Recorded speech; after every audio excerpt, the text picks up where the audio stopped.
ಚೆನ್ನಮ್ಮವ್ರು ನಿಧನರಾಗಿದ್ದಾರೆ ಅನ್ನೋಂಥ ಸುದ್ದಿ ಮಣಿಪಾಲ್ ಆಸ್ಪತ್ರೆಯಿಂದ ಅಧಿಕೃತವಾಗಿ ಘೋಷಣೆ ಆಗಿದೆ ಸರ್. ದೇವೇಗೌಡರ ಧರ್ಮಪತ್ನಿ ಇನ್ನಿಲ್ಲ ಅನ್ನುವಂಥದ್ದು ಸರ್.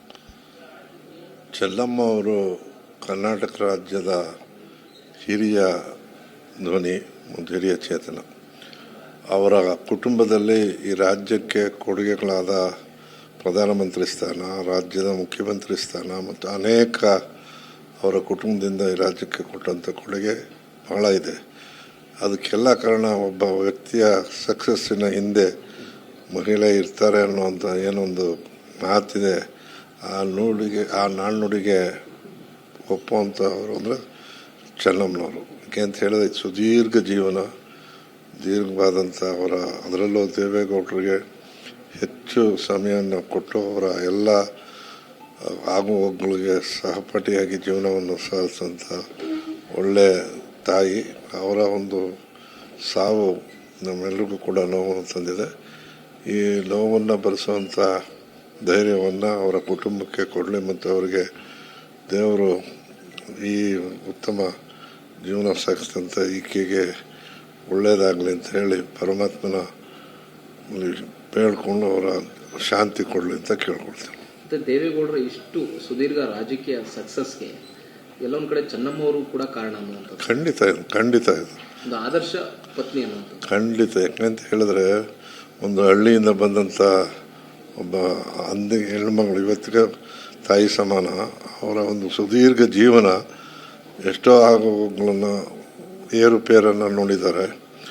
ಆರಕ್ಕೆ ಏರಿದಾಗಲೂ ಖುಷಿ ಪಟ್ಟಿರ್ತಾರೆ, ಕೆಳಗಿಳಿದಾಗಲೂ ಕೂಡ ಖುಷಿ ಪಟ್ಟಿರ್ತಾರೆ. ಅದನ್ನು ದೇವೇಗೌಡರು ಯಾವಾಗಲೂ ಹೇಳ್ತಾ ಇರ್ತಾರೆ, ಆಕ್ಟೋಪಸ್ ಅಂತ. ನಾನು ಭೂಮಿ ಇದರಿಂದ ಬರ್ತೀನಿ ಅಂತ ಹೇಳ್ತೀನಿ. ಪೀನಿಕ್ಸ್ ಅಂತ ಸರ್, ಆಕ್ಟೋಪಸ್ ಪೀನಿಕ್ಸ್ ಅಂತ. ಆ ರೀತಿ ಎಲ್ಲಕ್ಕೂ ಕಾರಣ ಜೊತೆಯ ಸಂಗಾತಿಯ ಇದು ಇದ್ದೇ ಇರುತ್ತೆ. ಅದು ಎಲ್ರಿಗೂ ಕೂಡ ಇಂಥ ಒಂದು ಅವಕಾಶ ಬರಲ್ಲ. ಅದರಲ್ಲಿ ಚೆನ್ನಮ್ಮನವರ ಒಂದು ಕೊಡುಗೆ ಭಾರತಕ್ಕೆ, ಕರ್ನಾಟಕಕ್ಕೆ ಸೇವೆ ಸಲ್ಲಿಸಿದಂಥ ಹಿರಿಯ ಚೇತನಕ್ಕೆ ಸಹಾಯಕವಾಗಿದೆ ಅನ್ನೋದು ನನ್ನ ಅನಿಸಿಕೆ. ಸರ್, ನೀವು ಕಾಂಗ್ರೆಸ್ಸಿಂದ ಬಂದಂಥವ್ರು, ಕಾಂಗ್ರೆಸ್ಸಲ್ಲೇ ಗುರುತಿಸ್ಕೊಂಡಂಥವ್ರು, ಇದ್ರ ಮಧ್ಯದಲ್ಲಿ ನೀವು ಚೆನ್ನಮ್ಮವ್ರನ್ನ ಯಾವತ್ತಾದರೂ ಭೇಟಿಯಾಗಿರೋ ಸಂದರ್ಭ ಬಂದಿದೆಯಾ?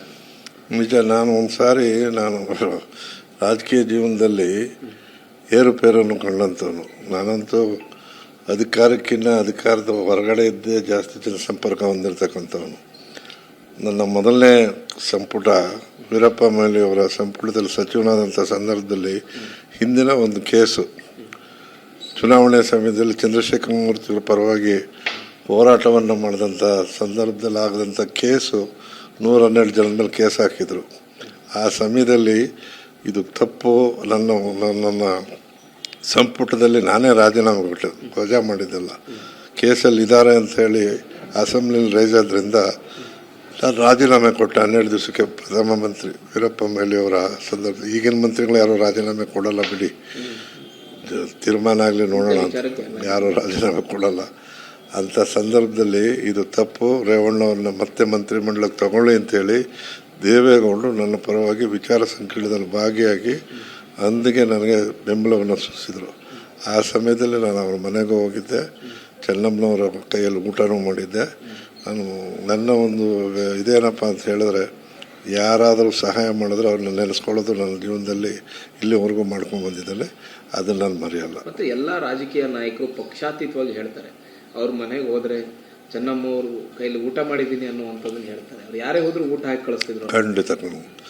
ಆ ದೊಡ್ಡತನ, ಆ ತಾಯಿ ಹೃದಯ ನಿಜವಾಗಿ ನಾವೆಲ್ಲರೂ ಕೂಡ ನೋಡಿದ್ದೇವೆ. ನಾನು ಊಟ ಮಾಡಿದ್ದೀನಿ ಅಂತ ಆಗಲೇ ಹೇಳಿದೆ. ಖಂಡಿತ ಅದು ಆ ಒಂದು ಅನ್ನದಾತೆ.